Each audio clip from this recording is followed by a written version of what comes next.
Class 9-এর পাঠ্য। আচ্ছা, খেয়া কবিতা রবীন্দ্রনাথ ঠাকুরের চৈতালি কাব্যগ্রন্থের 19 সংখ্যক কবিতা।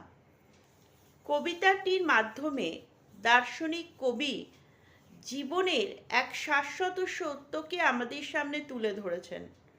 সেই সত্যের প্রতিচ্ছবি আমরা দেখতে পাই এই খেয়া কবিতার মধ্যে দিয়ে। কবিতাটা প্রথমে আমি পাঠ করব। খেয়া নৌকা পারাপার করে নদী স্রোতে, কেহ যায় ঘরে, কেহ আসে ঘর হতে। দুই তীরে দুই গ্রাম আছে জানাশোনা, সকাল হইতে সন্ধ্যা করে আনাগোনা। পৃথিবীতে কত দ্বন্দ্ব, কত সর্বনাশ, নূতন নূতন কত গড়ে ইতিহাস। রক্ত প্রবাহের মাঝে ফেনাইয়া উঠে